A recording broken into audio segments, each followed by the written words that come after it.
So with the creation of chart of accounts, we can start with another aspect, which is going to be defining the account group. And basically what an account group is, that it's a way of subsectioning of the accounts that you might have. So inside your chart of accounts, you may want to create a section for assets. You want to create another section for, say, shareholders' equity, and you might want to create another section for expenses. So let's go to our new entries, and we'll turn in our COAX, and we'll be listing this chart of accounts down. And the next section is the account group. This is where we can name our account group the way we want. And the account group is nothing special. We can choose our own account groups whenever we want. Here's our name. The name is going to be the full form of the shortened account group. The from account, as we saw, is going to dictate what interval it's going to work. So it's going to give us the start number of that interval. The to account is going to dictate the end of that interval. So let's quickly do this for a couple of our account classes. Let's come to Microsoft Excel. Let's copy this number range. Let's copy it into from to, and let's fix up our COAX. Let's copy this down as well.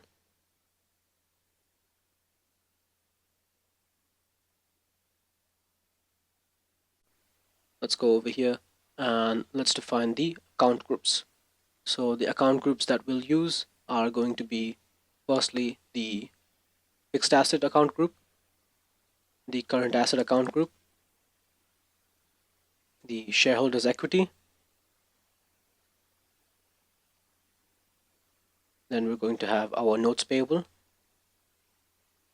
then our long-term loans. So we'll have debt. Here we're going to put our administrative expenses, and here we can put our sales. Let's copy this in,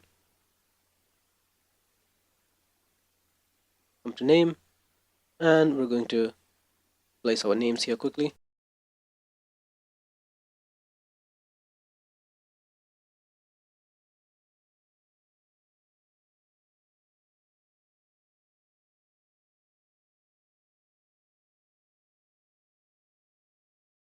And let's copy this down to our name section. Let's hit save, and we can hit finalize, and we have created our account groups.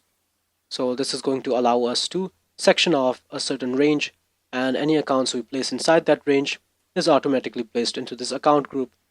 And when we want to access, say, some report for our fixed assets, that account is automatically going to be admitted to that report if we choose fixed assets.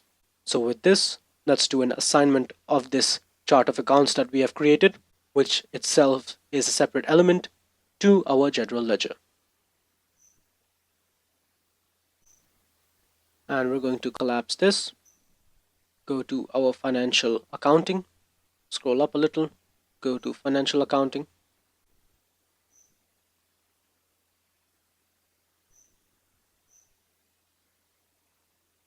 come over to preparations, and here we can find our assigned company to chart of accounts.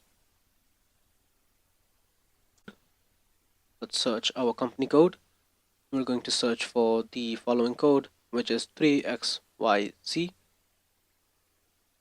and we're brought up to our company, and here we can assign our chart of accounts, which was COAX.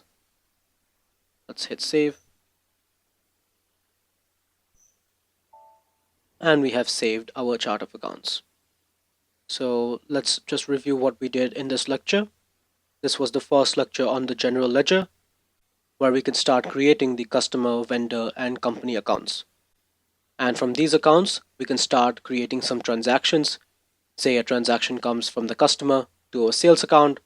We can move that into, say, a revenue account. We can move it into retained earnings, whatever we want to do. But this is the first step, creating a chart of accounts, so that we can then move forward and create accounts inside this chart.